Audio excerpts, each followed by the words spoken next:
Welcome, everybody. I am Mimi, and I am here with Hushdrops. I am here with John San Juan and Jim Shapiro of Hushdrops. Excited to be here to talk about the new album from Hushdrops. Oh, I'm not supposed to do that. That was a tease. They didn't see the whole thing. Welcome, John. Welcome, Jim. They didn't. Hi. They just saw a white corner of something. Jim, good to see you. Hey, John. Jim, nice to see you. John, nice to see you. Amy.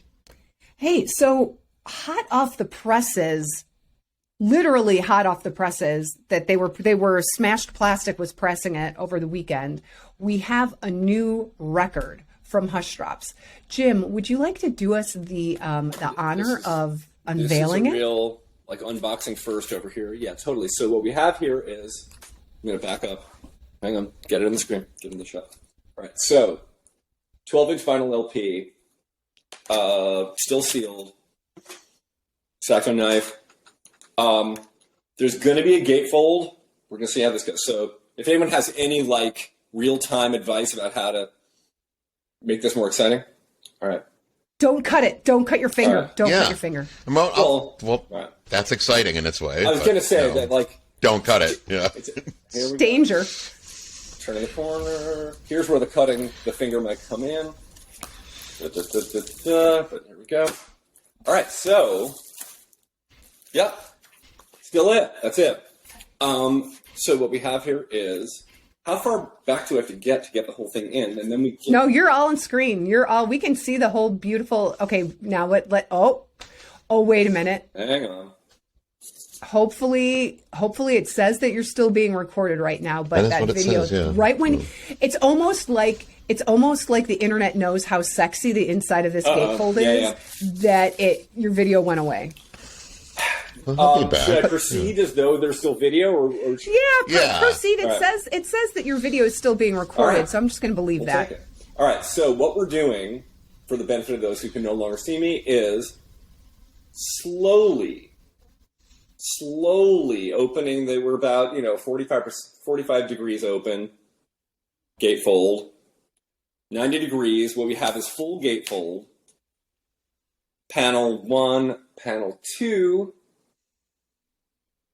And what we have, it's like a total photo montage, really, of a lot of history in here. And there's some pretty choice early Hushdrops. Can you see me still at all?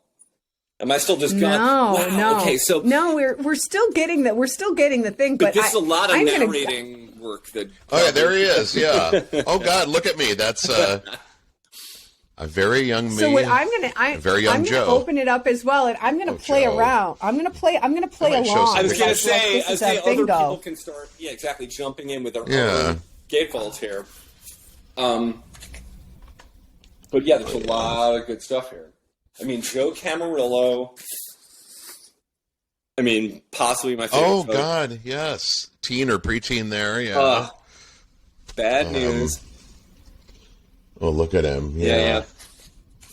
But, someone else with a better video connection wants to actually pull the record out of the sleeve. Oh, we see you now. Now you're back. Yeah, there it is. But, so what we have... hang on. Side A.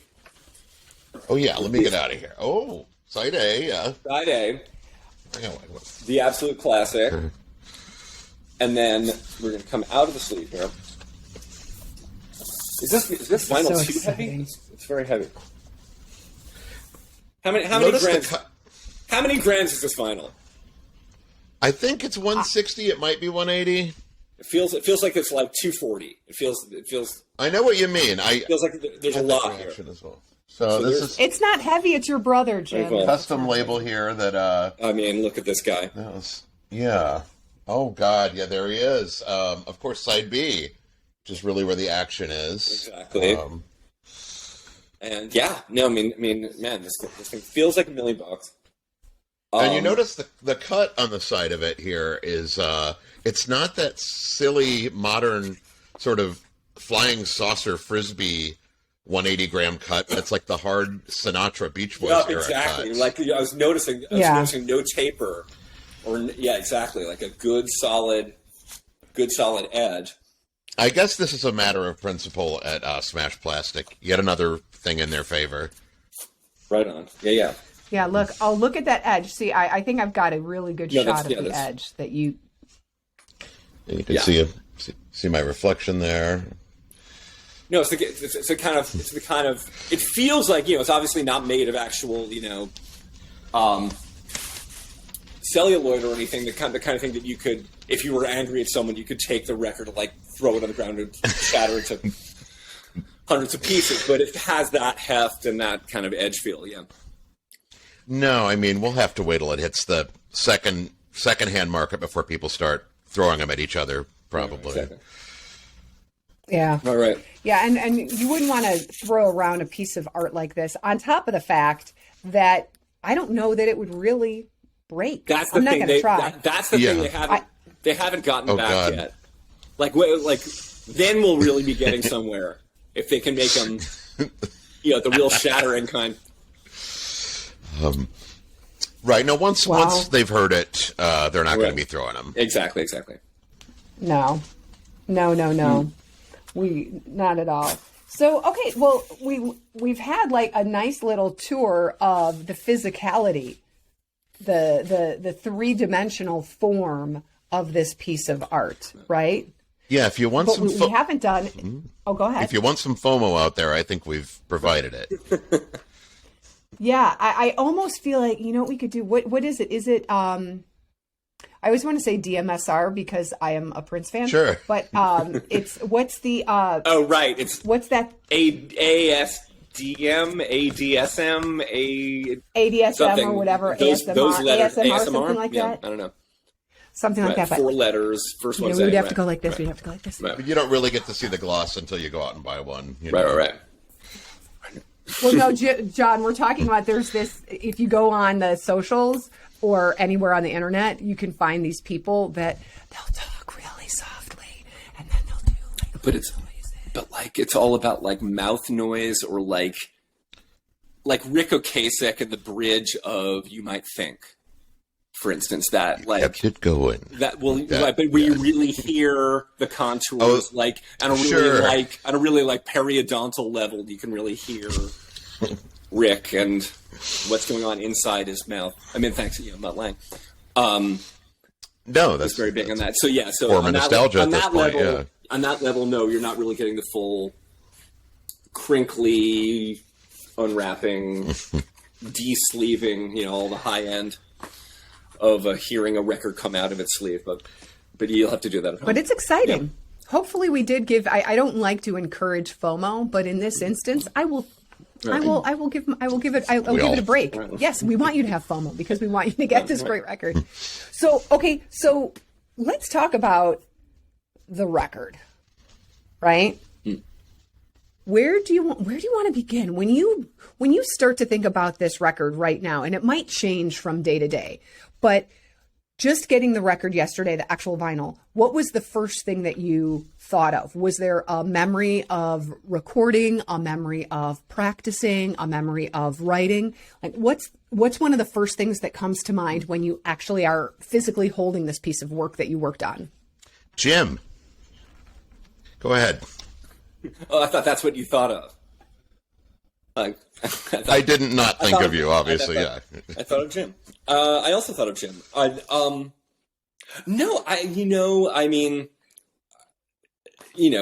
of a gimme here, but I thought about Joe. I thought about, because as I've been talking about the record, to people in the run up to it's actually appearing in the world, and everyone's like, oh, that's incredible that you got this. Like the fact that it exists at all is sort of remarkable. And pre-pandemic, So what I was really thinking about was, the sessions over, what is it, 2 summers ago, summer of 2019, when we were in Electrical. Yeah. And think about what a different world that seems like in a lot of ways, just how long ago and on the other side of a divide that feels like it is. And yeah, just like some real, you know, it's like really bittersweet kind of gratitude that like, wow, like we really got in there and we're able to make this, like we're able to make this thing under what we didn't know would be rare circumstances, you know. And so it's heavy. I mean, I don't know if I didn't want to go, I didn't mean to go super serious right there immediately out of the gate, but like seriously, that's the first thing I thought is like, I'm really glad we got. I just remember I remember that day of tracking, one day of tracking, and thinking like it was a great day, and at the same time I didn't realize how great a day, you know. Oh right, yeah, yeah. The one day that the three of us showed up with instruments, and you know, I don't know how many hours we were, you know, on the floor playing, but you know, it couldn't have been that many. And to have come out with as many masters as we did, you know, that's an unusual, and at the time I knew like that's an unusual circumstance and kind of above average, and, you know, for us or for, you know, anything that I've been a part of. And so, yes, already feeling like, oh, you know, how great this is all going and how lucky we all are. And now in retrospect, right, that's sort of, that feeling is sort of intensified. Yeah. No, I think it's a testament to, sorry. I was going to say, I think it's a testament to John and Jim and Joe, like to the three J's involved in this, that you live a musician's life. Right? Like it part of it just feels like destiny that you got it all, right? That you got it in the can, to the extent that you got it in the can, because that's just your life. That's how you live, creating music, right? So you weren't going to half-ass it ever, right? I suppose there is an element of luck, but to me, it just seems like you were doing what you do. And yeah, it is lucky that it happened. Yeah, and there's elements of, you know, songs that we had been planning to record with Joe that, you know, didn't get done before everything shut down, and therefore also didn't get done, during Joe's lifetime. Like just even being able to find, you know, that there were these live recordings with Joe's drumming that, you know, and it wasn't just like these perfunctory recordings, like it was like Joe kind of at his most Joe. Well, I mean, Joe at his most Joe in, as it happens, you know, a show, I don't know if you guys talked about this at some earlier point, but like sort of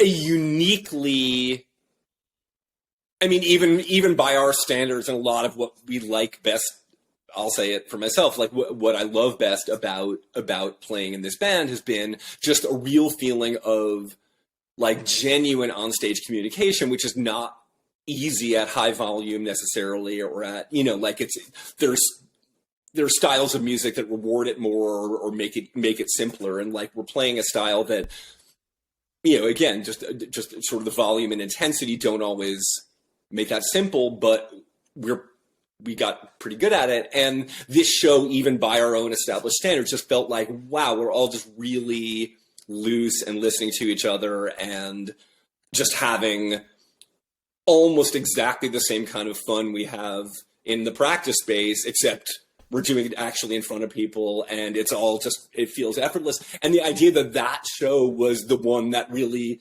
could have drum tracks extracted from it, like it just, right. That really was serendipity. Like the guy running the board told us afterward, like, oh, by the way, I've got multi-tracks of everything of that show. Right. Like again, like that we could not have counted on. We well, and you know, yeah, go. Part of the, oh no, I'm sorry. Part of the benefit of the way that all worked out is not knowing that we were being recorded. I think that totally, yeah, exactly right. Had we known he was, I mean, again, yeah, even right, you wouldn't want to know. Right, you wouldn't. I don't know. Right, and it sounds like it. It sounds like these are not people who are sweating anything. Like they're just knocking it out, and the idea that it was possible to retrieve not just usable but like exemplary and thrilling drum performances from that particular show is like that's like a real. Again, you could not have counted on that. No, you kind of want to go and kiss that guy. I mean, I would. It's fine. Why not? Yeah. There we go. John will do it. Yeah. John will do it, Jim. You don't have to take the hit. No, I'll back him up. If we need a second. We'll all kiss. Who? So where was that? Remind me where the show was. Is it Buckle Down Brewery in Lyon, Illinois? Is that right? Yeah. That is correct. Yeah. And seemingly near Brookfield, I think. But kind of, oddly off the, like, I remember all the Google Maps directions being like, now make a U-turn, and no, totally. I don't know if you remember this too, that like, you have to really be invited there to, for your car to take you there. No, they're not getting a lot of people just walking in, just like saying, oh, wow, there's some music going, like, the traffic outside is going at by like 65 miles an hour, But yeah, no, that show was just a like unexpected gift, and of course, I mean, again, I don't know what you guys have talked about before, but like, and then playing to the tracks after the fact, like putting on new, like making those drum tracks the bases of what I guess 2 songs on the record,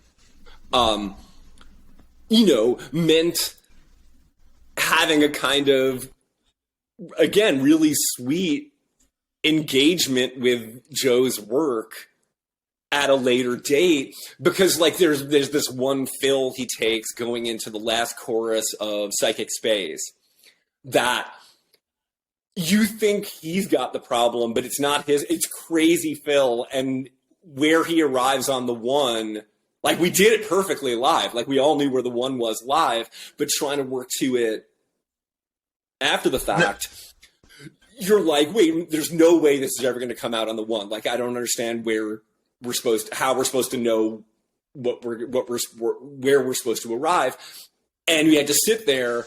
And once you put it to a metronome, he was totally right. Like it was completely in time. It was just so nuts. You can't like mortals couldn't hear it after the fact. Oh no! It has all of these mortals. Yeah. It's got sort of false flags or whatever that make you think like, oh, he's not going to land on the one, but of course he is. And so we had to like sit there and like study what he had left us to make sure we also could do this thing that he was doing. And again, we were able in the moment to do it perfectly. But again, that's because we were all there together and listening. So it makes me go back. It makes me want to go back to something that you said earlier, a phrase that you said, Jim, which was Joe at his best, Joe. Yeah, and so yeah. I'm curious, like, what is the essence of Joe at his best, Joe? And then I would also like to hear from both of you about who is John at his best, John, and who is Jim at his best, Jim, and how did Hushdrops allow you all to be at your best together? Wow. That's where we're going. Wow, that's a lot. Yeah, that's a lot. Yeah, John, why don't you? Oh God, I mean. I may start from. I'll start from the end here. Take a big shift. How did Hushdrops allow us all to be our best, selves? I just feel like it just did. Is probably the best way I can put that.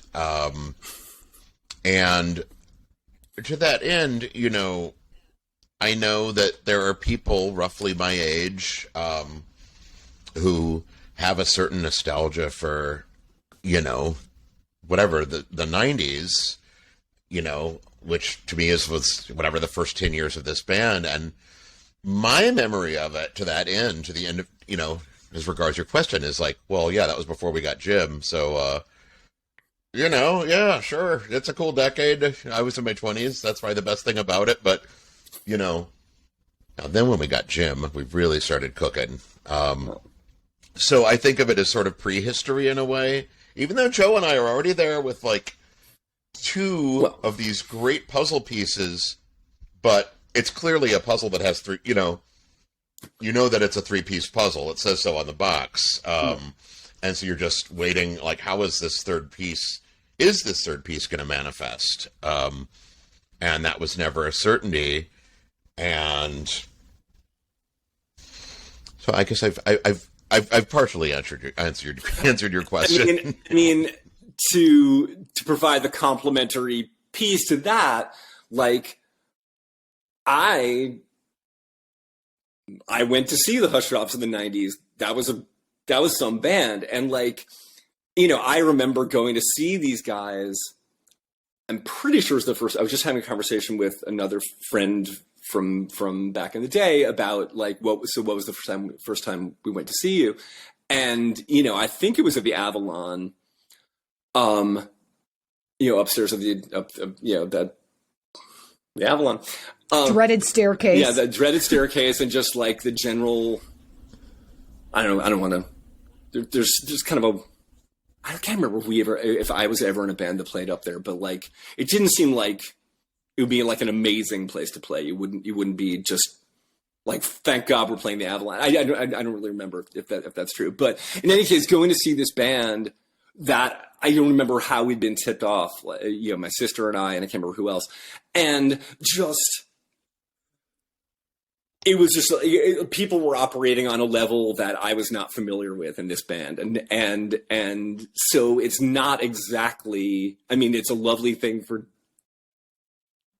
John to say and possibly feel that like I finally made it all happen, but like there's a lot happening. Like this, I mean, it was one of the more exciting shows I've ever seen at Remains. So, part of it was like the shock of it, just what kind of playing was happening in this really like, 19, Simpsons style. There's too many things happening to catch them all kind of way, like a certain kind of comedy where they're not worried if you hear all the jokes, like, you couldn't actually put there are plenty of jokes. Yeah, exactly.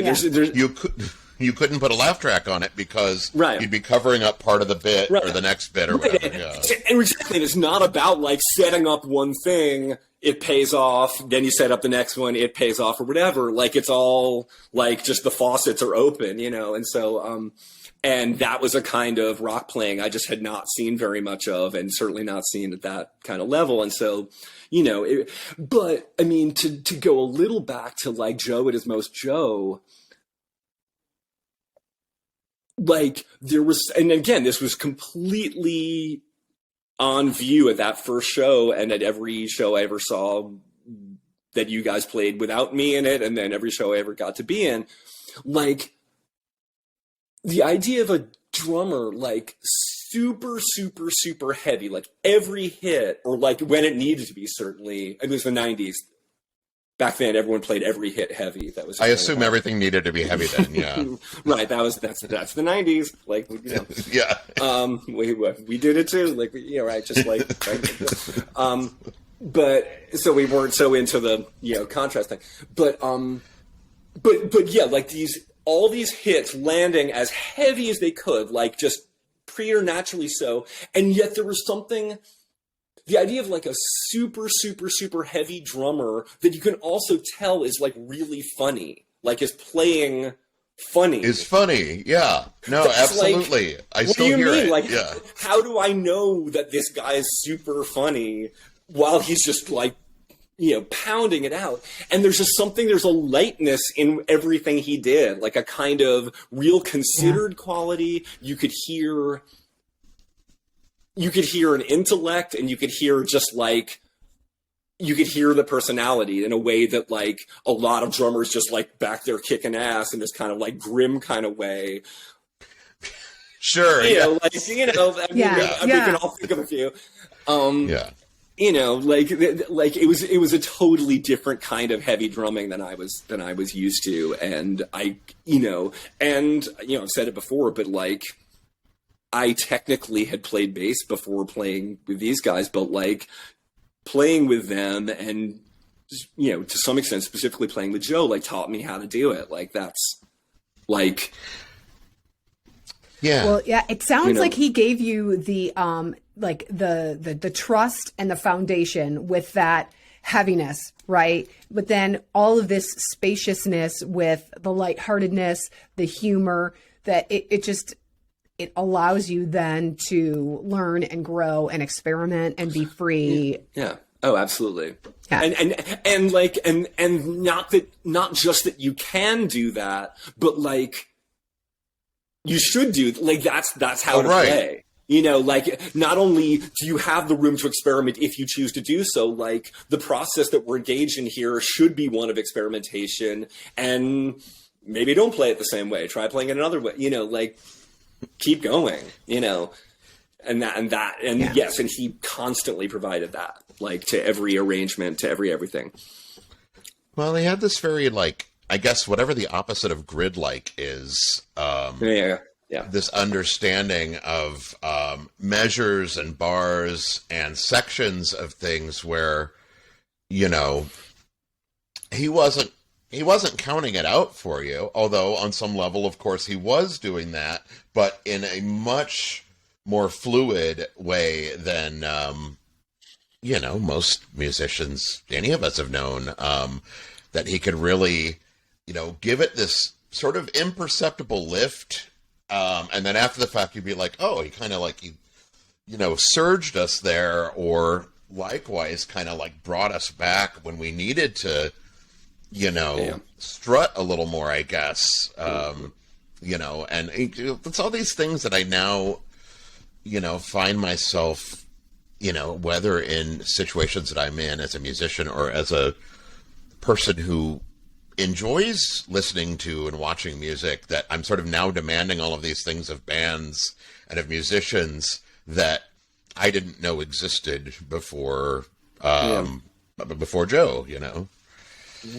Yeah. He could encourage you to be both a demanding listener and a forgiving listener, kind of at the same time. Oh yeah. So let's talk about that. Do you want to talk about some of the songs? Do you want to talk about some of the tracks? What do you think about that? Sure. Why not? It'd be weird to push back right now, so yeah, I'm gonna say sure. Nah, you know. No, forget about it. We don't want to. I thought we discussed this, and I said no. Yeah. So, okay, Jim, pick a track, any track. Like, what track would you want to talk about? I mean, not that you wouldn't want to talk about all of them, but like, pick a track. I'll make it easy. I'll make it easy on you. It has to be on side A. Because I had one queued up for side B. Oh, you did? Okay, do side B right. then, and then John is gonna have to cover side A. Side B, my own kind of personal favorite, if one is allowed to even have favorites here. I mean, whatever. There's a lot of good songs here. I happen to love playing the song "Secrets," and that's one that, again, we got the drum take off from that Buckle Down show. So that's a live drum take from Joe, and we played a really good version of it live that night. Like, I mean, you know, and that just happens to be, in a way, I'm really freestyling here, but like, it happens to be kind of that song structurally, and I mean, I don't know if you guys want to develop a hand signal that says like Ixnay with the safe word, a safe word. You're going to keep going with the songwriting talk, because like there's something about that song in particular as like kind of a microcosm of what I think of as a lot of John's methodology, which is, as a writer, which is kind of establishing a framework of chords and then really turning it around and approaching the same object, the same harmonic object, from a different angle and then a different angle, and just playing up different aspects of because songwriting almost inherently depends on repetition. Like you have to sort of give people a thing that they recognize so they'll know it when they hear it again. And that's what makes it catchy. That's what makes it gratifying. But I feel like John has always been kind of pushing that. So things repeat, but they don't repeat the same way. And so things keep showing up, but in slightly different forms, or you're coming at them from different angles, or like you turn a corner and you're like, oh, we're back home again, but you took some entirely other route to get there. And I feel like this song in particular just does sort of a really, really remarkable job harmonically of orientation, disorientation, and those two things kind of playing off each other, and at sort of an uncharacteristically high tempo also for us. And so there's something kind of like exhilarating about, because I think we had a good tendency, I love that tendency, to settle into kind of like a really solid mid kind of right quite, you know, like not quite lumbering, but like lumbering in a good way. Like, whereas this was like really like bang, bang, bang, bang, bang in a way that kind of makes the whole harmonic exploration thing feel even crazier, because you just like, you don't have that much time to settle in anywhere. And then sometimes a chord will last an extra bar, and then you can kind of breathe a bit. But there's something, it's just an exciting track, and it sort of is doing things that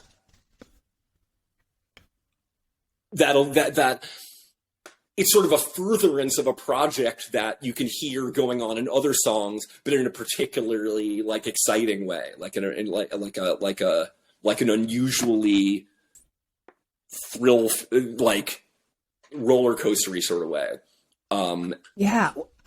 I love this track, and one of the things I'm loving about talking about the songwriting aspect of it, or hearing it from the musician's point of view, is that sometimes when I'm listening to something, I can't quite put words to it of why a song is particularly more attractive than another song, right? Just from a subjective standpoint. And I think you nailed it in that there's enough familiarity, and then there are these variants on the familiarity, so you feel both comfortable, yet your ear is still listening for what's going to be that hook, what's going to be a little bit different the next time, and it does something in our brains that keeps us both comfortable and simultaneously engaged. And I appreciate the way you described it as a listener, because I don't know that I would have been able to define that or distinguish that. I mean, and it's sort of interesting, you know, I have a 13-year-old child, so I listen to the radio a lot more than I used to. I'm more familiar with pop, you know, like pop music from like right now than I would have been 5 years ago or whatever, 6 years ago or something. But, and a lot of times people would try to achieve the familiarity yet unfamiliarity effect, particularly now with sort of mix elements, like the drums, it's the same part of the song, but something drops out, or now the beat is different, or like, and so that's one way of achieving that. But again, John is doing it harmonically specifically. And that, to me, that's just like a really rich, like the same melody supported by, it's like achieving through chord substitution what you could achieve, what others through might filters try. Or something, right, or or post, right? Like John is doing it with his instrument, it's built into, and you're not doing it. Yeah, it's not production. It's not a it's not like thing. It's built into the song. It's not even in the. I mean, it's in the performance too, but it's also just in the way the song is written. Like that's how the chords go. Yeah. No, and I find it just really, really exciting to play, and I think it just came out. That excitement is very, very much in the track. Yeah, I don't think I realized all the secrets about secrets. Yeah, no, I mean, God, I'm here for every one of these complimentary assessments, obviously, and you know, perhaps to a fault, but yes, there's, you know, my own estimation of this particular song. You know, it was. Like, it really, I feel like my estimation of it rose quite a bit when we put it on this record and, did, did the playing that we did to Joe's drum performance and just gluing it all together, whatever it became in its final iteration, and just the sound of Jim's bass and a lot of the choices he makes and just the general energy of the track. Because I feel like the energy of the track is a big part of the story for sure. And so it's one of those things like a songwriter can like a song because oh wow, this song, it has whatever I think is best about me. And I always think people's self-assessments are kind of funny. Yeah. All right, well, I figured out what's best about me, so I've got a whole career left ahead of me of doing that thing that may not actually be, that I may have misperceived or misidentified. But, so you think, well, I've got this song and that song, and there's, I think they're really meaningful and whatever. And, this may be a song that I didn't actually give its due.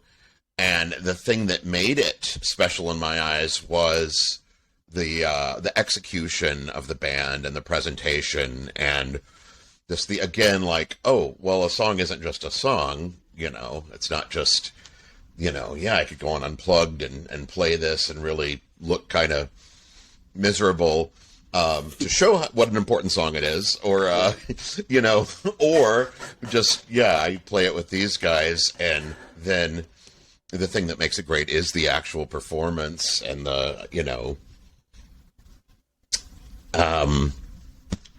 what every musician is bringing to it, I guess, in tandem, the way it glues together, the way those ideas all glue together. And, and that's an ongoing lesson that, whatever, I think songwriters can be very precious about writing and their works, their masterpieces, but it's well, if you had some kind of lumpen band play your classic song, maybe it wouldn't be very classic, Right. So Joe, so having Joe as this part of the band from beyond, like Hushdrops from beyond, it sounds like had a really big impact, especially on Secrets, because of pulling in that live drum track. It was an uplifting thing, especially when you've sort of started wrapping your head around we've played with our friend for the last time, and and that's part of a much bigger thing that you're dealing with, but even just well, actually, you guys get a couple more chances to play with them if you're interested, and who's going to say no to that, No, 100%. So John, let's flip over to side A. All right. What's your track that you want to talk about from side A? Okay, I've covered up side B. You can't see me, but what am I digging here? I'm curious where you're going to go. So many good choices. I'm going to go with Psychic Space. That's I'm pretty into that one at the moment, and maybe consistently I'm into that one. I don't know what it is. There's just it's got a. Okay, and Ken Goodman, our friend Pravda, when I started sending him these songs, in no particular sequence, remember him responding to that one saying just vibe was the word that he used. I just love the vibe of this, and it's again, it's not this sort of thing check out my amazing songwriting, but more somehow the song and the people playing it are working in tandem to create this third thing, this vibe. And that song just has, it's just got, by my estimation, granted, so much vibe. There's a laziness there that I think is one of our, certainly one of my favorite things about this particular outfit. But even within that, there's these bursts of energy and manic behavior, and so it may reflect something about the three people that are making it. Yeah, Jim, your eyes kind of lit up when John said psychic space. You're like, all right, I got to add on. The thing I was going to say is, I mean, and again, this seems like my role here is like John said something about. Well, then, in any case, you'll see how similar this is. But no, I remember we hadn't played together for a couple of years. That we took a couple of years off in the mid to late teens. And when we kind of started to reconvene in around 2018, something like that, John gave me a bunch of demos to listen to. And so my standard practice for demos is, if I'm just trying to learn material, is I'll just have them up on the computer. And I've got a notebook open and a guitar on my lap, and so I'll just like write out the chords as I just mapping it out, just so I know how to play to it in the future. And I mean, I don't think I can find my notebook right now, but like 4 bars into the demo of Psychic Space, like I just quickly wrote like 3 exclamation points next to the title. Like I'd written the title down, I'd written down the first 4 chords or whatever. I'm like, oh shit, like he's really got one here. So like there is something. Yes, it's a testament to the performances, but there's something in that song too. Like that's a really good one, and that was very apparent in whatever form you first presented it to me, at least in. So yeah, like I'm a big fan of that one, and that again, that's the other one that we got from the Joe live performance. So, and I mean, I could say this, and I may have said it in some other interview or something, but we were. Like we had been getting free beer in a brewery for about 3 hours by the time we got up on stage and performed those tracks. So it's a testament, certainly, if it is certainly a testament to Joe, since he's the one you were able to hear on the album, that, that's what, Joe sounds like, at a point where like we probably should have all had to blow into a tube before playing the song. I mean, I don't recommend it as a way of making music as a standard practice necessarily, but here we are. Yeah. Oh gosh. So what would you say is a quality? This isn't just like the Joe Camarillo show or anything, but it all ties in. I mean, him. And so I want to ask.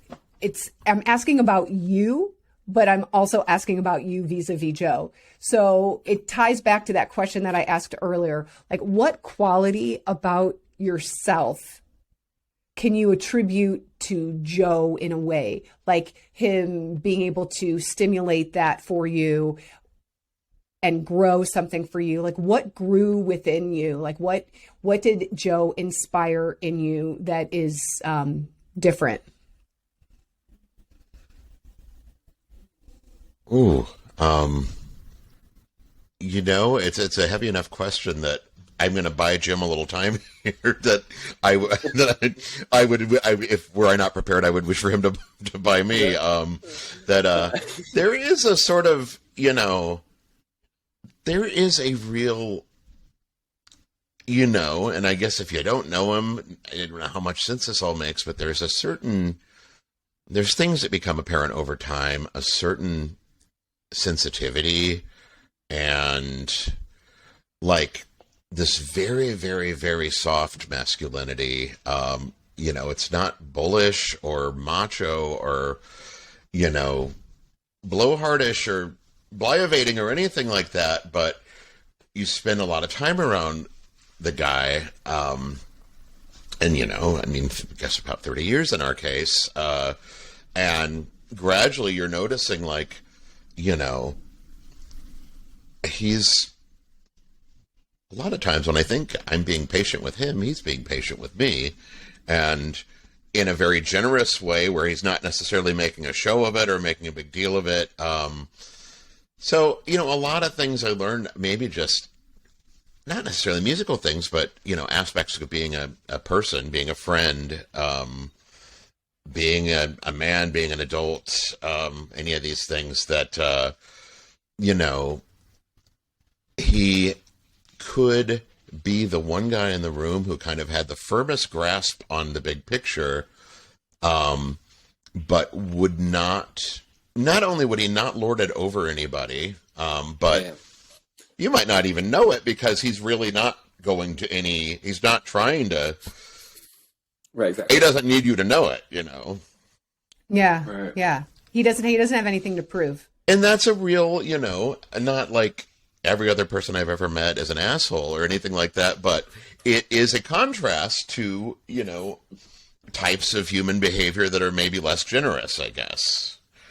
Anyway, so I guess it's something, and I've had a lot of time to think about it in the past year, obviously. But I think all along it's something, as I've been able to identify it more, that I've been like, well, what's my excuse for not rising to that standard of interpersonal generosity?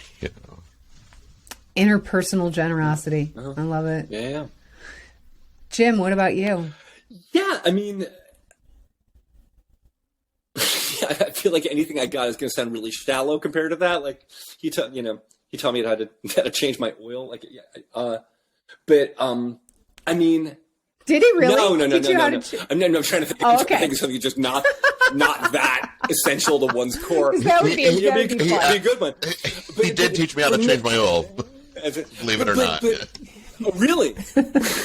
Yeah, this is a fact. Yeah. No, I was going to say, right, like John and Joe, I mean, not to speak for someone who's here, but like, right, you guys grew up together. I mean, you guys, were teammates from all the way back, and I showed up, later, and, when we were all kind of a little less works in progress, I guess, to whatever extent people ever stop being that, I guess. And so I think I feel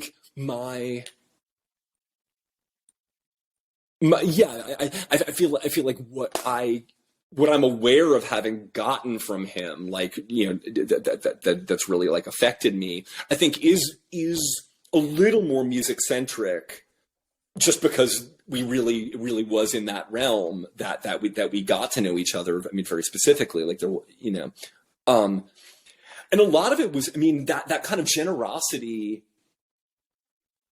plays out. I mean, I think I'm a better music listener, for one thing, like just to any music, than I was prior to knowing him. I think he just kind of had he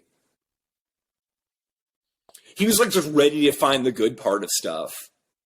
And which is not to say that he wasn't totally dismissive of things that deserved it, like everyone knows what a deserve record it, yeah. sounds like. But generally speaking, he was just really good at finding something good about a record and getting something out of it. And that's not easy. And that's not something that comes naturally to many people. Certainly didn't come naturally to me. I mean, I think coming out of my, younger, I hope all of us to some extent are less invested in being opinionated than we used to be. Like it's just sort of less of an interesting conversational foray than it used to be, for one thing. But yeah, I'd sort of come out of a real like, oh no, I'll tell you what the bad ones are, and I'll tell like. I was kind of ready to have a pretty quick answer about what the good records are and what the bad records are, and like that was really, I mean, not just as a step in some kind of progress for just being just like a less of a pain in the ass to the people who have to deal with me, but also just like you like listening to music more. Like there's more to hear. You like your life improves if you can really start to hear something that's going on in practically anything. And like, yeah, like I feel like I wouldn't have gotten anywhere like where whatever limited progress I made along that continuum, like, yeah, that a lot of that is Joe. That's just like, zeroing in on the cool thing. Yeah, he listened. I think that's a characteristic of him musically and as a person, that he listened for the good, right? Like, where can I find the good here? Or where can I find something interesting? Or where can I find something that I can learn or try or experiment with, right? Because to your point about having opinions, they're what's the phrase? Opinions are like assholes. Everybody's got one. And it is, let's be honest, it is kind of fun to argue about who's the best Beatle or who's your favorite person in the Police and blah blah blah, and why Sting is a jerk and why why they all deserve each other. Oh yeah, why they all deserve each other. Why, like, you know, can't tell, because those are that's a three-way race. I think they're related, honestly. Yeah.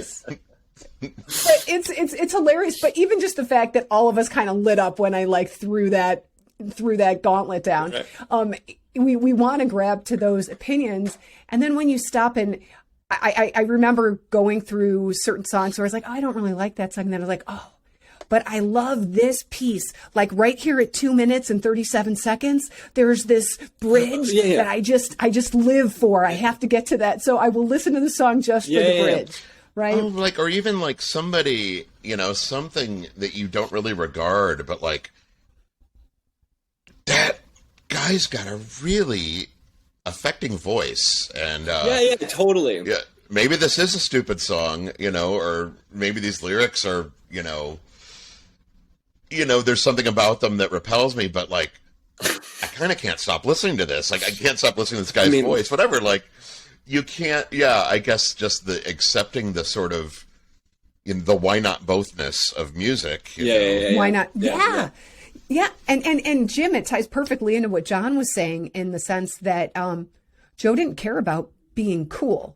And there's something about having a strong opinion that supposedly makes you cool, right? If you have this strong, and I think it's cool. It'd be cooler to just be able to listen and be open. I mean, it's a developmental stage. I think it's a pretty appropriate stage for a person. You can get a lot of energy out of yourself with this feeling of certainty, or this feeling of sort of the ability to make a correct snap judgment or something, at a certain age that, that's adaptive, that actually you get something from that, you can.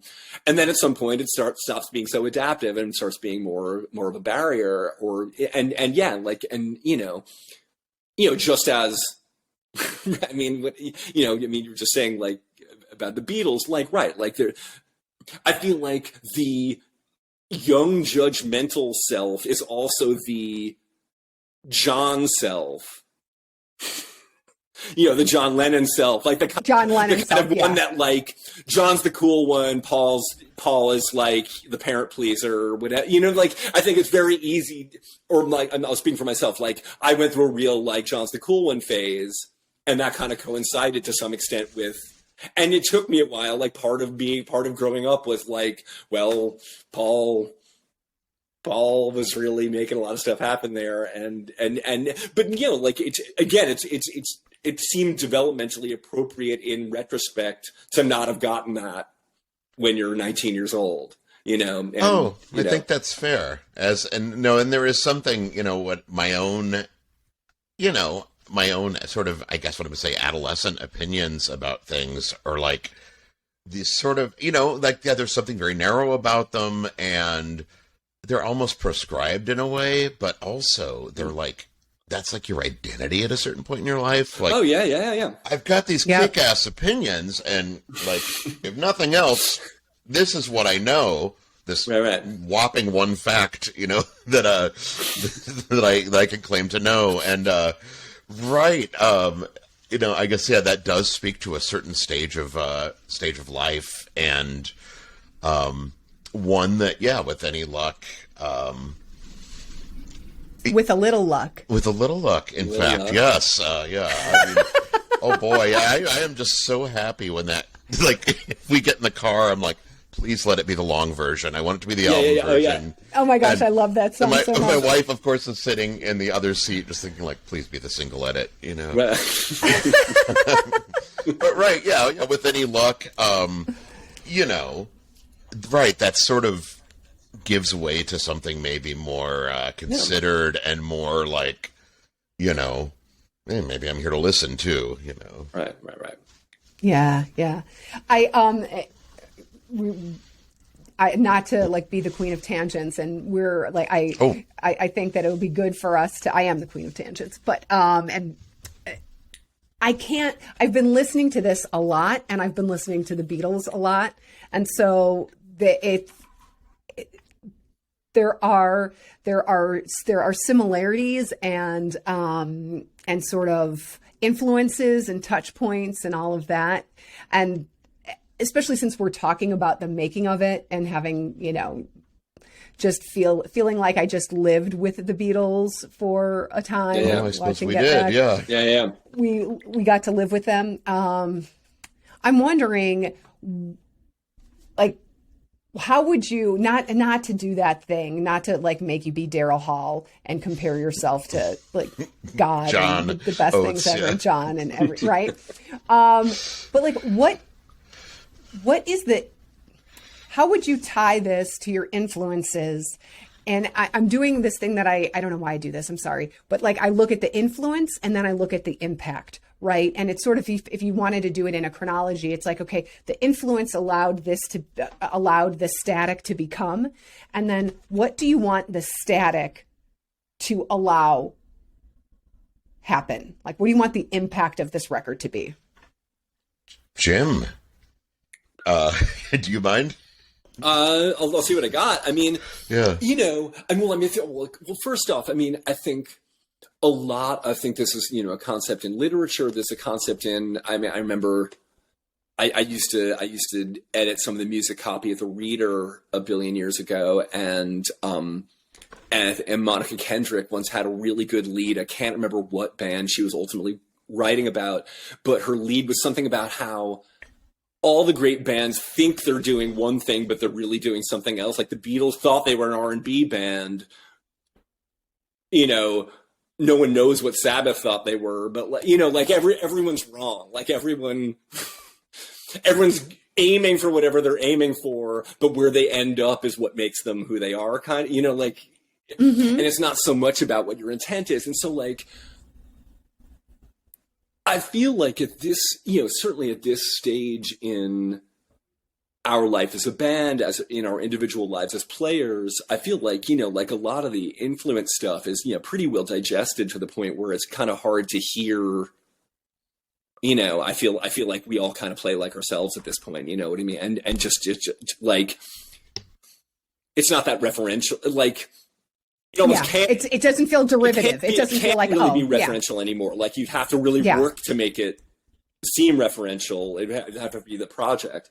Whereas, yeah, at this point, like, you know, we've all been playing for a while. We're who we are. Yeah, I mean, it's really interesting. Like the idea, you know, I mean, again, I was saying earlier, like, you know, listening to a lot of pop music and just, you know, listening to records from now, and like a 3-piece band, guitar, bass, drums. I mean, that's going to mean something different at every moment in the history of music. Do you know what I mean? Like, they're like what a 3-piece guitar, bass, drums band sounds like and how it functions in culture is just, you know, that it's been changing the whole time. And so at one point that meant, you know, well, not even guitar, bass, drum, but you know, like I'm thinking of like, you know, Sonny Rollins' Way Out West, like, you know, like just like a 3-piece record. How big could that sound? How small could it sound? Whatever. And you know, right, the Police, like that's a very different kind of trio than, you know, the James Gang had been or whatever. And like, yeah, I don't know. I'm just interested to hear what anyone makes of this. Like it's sort of, it's grown on its own tree for a long time. Like it's sort of specific to, people sort of have to make of it what they will. Do you know what I mean?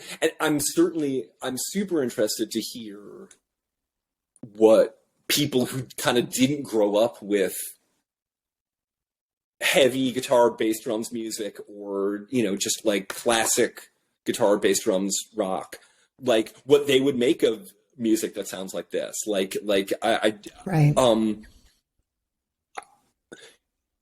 It no longer feels like the mainstream from which other things are the divergence. Now it feels like just one thing in the mix of how music could sound. Do you know what I mean? And so it's less sort of centered than this kind of music has been in 60 years. I think. Well, I think you and I have both discussed the whole thing about like the format of guitar-based music, and the classic, rock and roll power trio format, about like, we're probably at a point in history where that's like ragtime or something. Like conceivably, yeah. It's although you see like Courtney Barnett, and that's, a person with a telly and a bassist and a drummer, and like, people just do different things with it. Right. It's still active. Yeah, you're right. It's not, whatchamacallit. But I'd noticed that you could have very lofty musical goals, like, say, I mean, there's a song on here, and I won't even say which one it is, but like there's a song on here that was kind of like, on the basis of like, I wrote it like the day after seeing Stevie Wonder, and just kind of in some emulation of these sort of cascading types of, things that he does. This real, like, these sort of, I feel like all his records have staircases on the cover, like piano staircases. So like, it's doing that. Like, he knows what he's doing. His design team knows what he's doing. But, okay, so, well, that's what it is. But, okay, instead of, Stevie Wonder doing this, it's, like three kind of, thugs with, like loud guitars and bass and drums. Like, okay, well, so how do you guys, what are you guys going to do with that? And obviously it's not going to sound like Stevie Wonder. And, certainly when it comes out of my mouth, it's going to sound even less like him. And so I think of this record as, being a number of the tracks as being sort of like different versions of that sort of thing, where you might be taking a certain idea, a point of origin, but by virtue of what you do and how you do it and who you are, no one would ever listen to it and say, oh, well, yeah, look, they're, they're trying to do this or that, or they were listening to this or that. All right. Yeah, it's what I love about what both of you are saying is that it's less about necessarily an intentional influence and or unintentional impact, but instead it's really about context. Like there's a context of what might have been going on even at the brewery that night that you were playing, right? That impacted the recording and that impacts the record. There's a context that people have just listening to it. As I was saying, like I'm listening to a lot of Beatles right now. So when I hear Hushdrops, then it like is mixing in with the Beatles and the other things that I'm listening to right now. So it really is contextual, and it kind of does what Joe and the three of you did together, in that, there was a foundation, and then there's this psychic space for all the secrets to happen. See how I'm like just throwing words into one sentence? You really could pass for one of the guys at this point. Yeah. Oh gosh. Well, let's do this. Let's just take closing statements. Pretend that, that we were just, that this was a debate.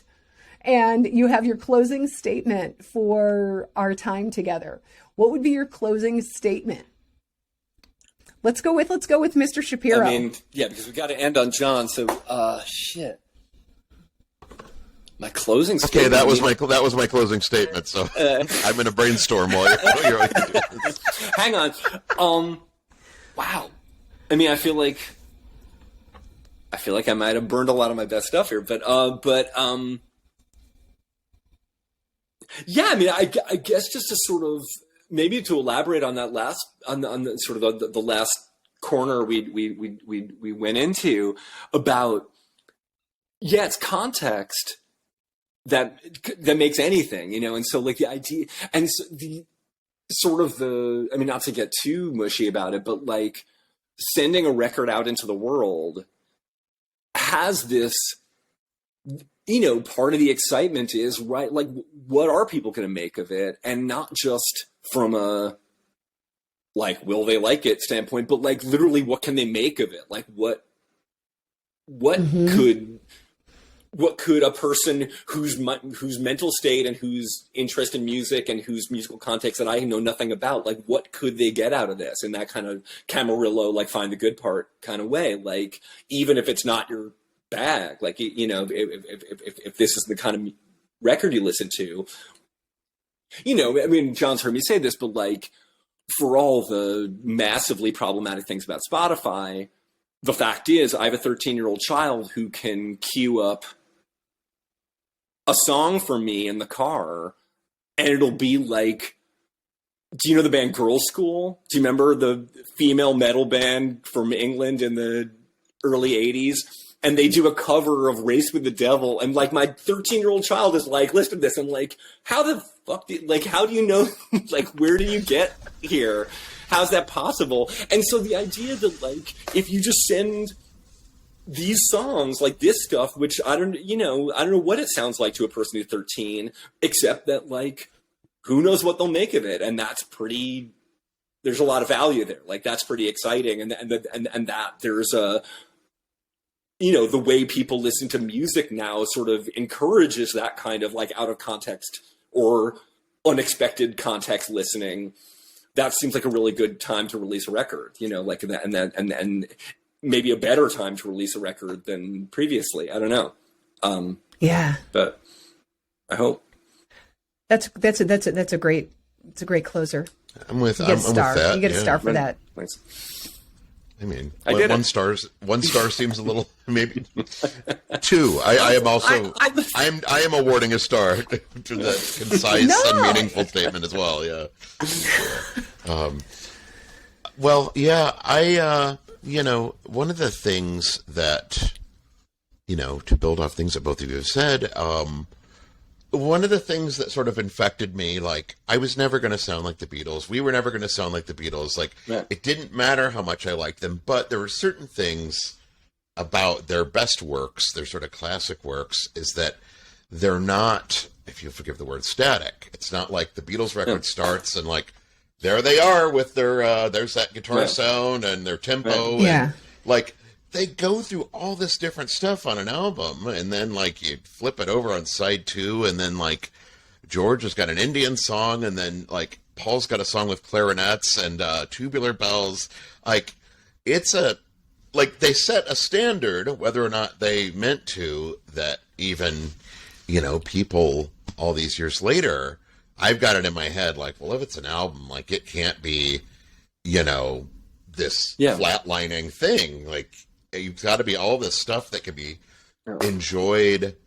You're going to be with these people for 40 minutes. Like, they'd better be prepared to give you a range of experiences sonically and emotionally. And so, as always, there's always this huge hope that we've done that. And, and I associate it with all of these sort of facile things like the color scheme of the titles and the band name on the record and all of these things. Like, it's almost like really spelling it out. Like, we brought a lot of different stuff. Okay. Just in, case you don't get a chance to put the platter on,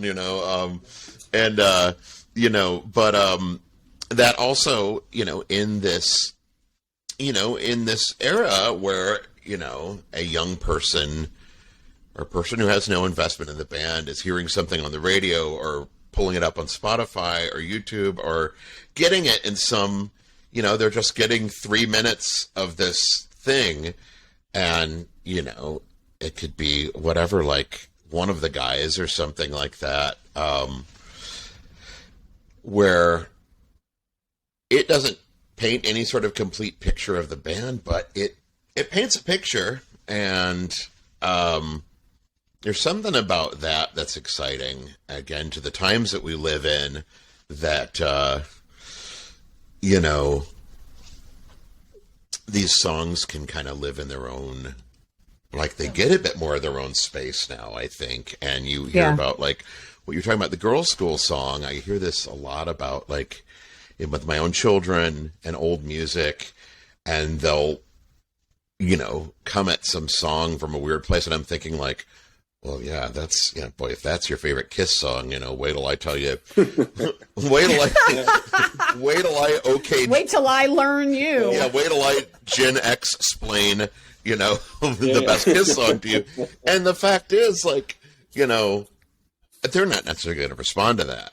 Yeah, exactly. You know, and it's not as meaningful as you can't possibly hope to speak to what they got out of the thing that they found, and all of that. Exactly. And so, I agree with Jim that this is a, you know, it's a good time to be here doing this. It is.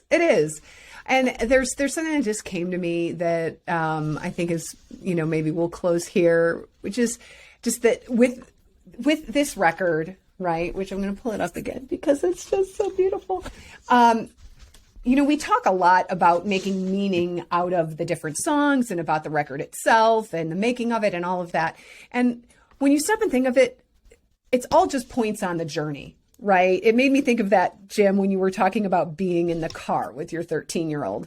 Like, so for example, after watching Get Back, I decided without a doubt that Paul's my favorite Beatle, and that I Dig a Pony is my favorite song by the Beatles. And that, and that from this, but I know myself, and I know I'm a fickle human. And so I can just say for now, right? For now, right now. And so I almost look at it as like a GPS. Like, this is where I'm at right now. This is my favorite song right now. So if you want to locate me psychically, emotionally, mentally, whatever, this is where I'm at. I'm in I Dig a Pony. That's where I'm at right now. Okay.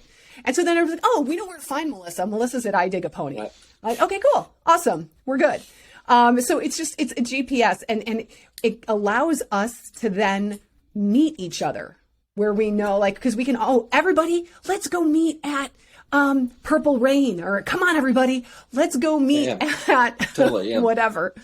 So anyhow, I love this record. I love that it exists. I love that it allows us a point for us all to join on the journey together. And I love that it extends Joe's journey, right? It extended Joe's journey with you as a bandmate, and it extends his impact as an artist, right? Totally. Yeah, I hope that, you know, because obviously this has a real sentimental impact on people who knew him, which is a lot of people.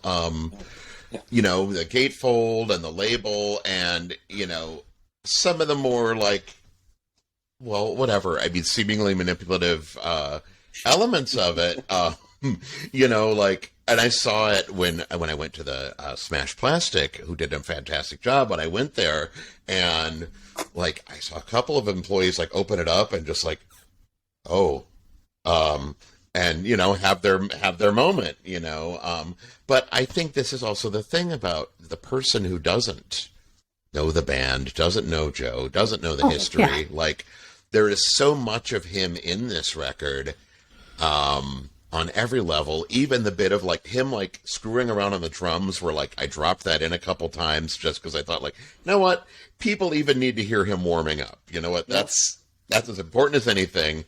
Yep. And, you know, I don't think you have to know Joe to extract value from that. Yeah. Yeah. No, it's a standalone. It's a standalone. And so thank you, Jim. Thank you, John. Thanks for joining us to talk about the static, Hushdrops, the static. And let's sign off there. Yeah? Good to see you, Mimi. Yeah, really. Thanks so much. Nice to see you too, John. Yeah. Thanks. See you soon, Jim. And hang Yeah, exactly. hang tight for a second. All righty. So thanks, everybody.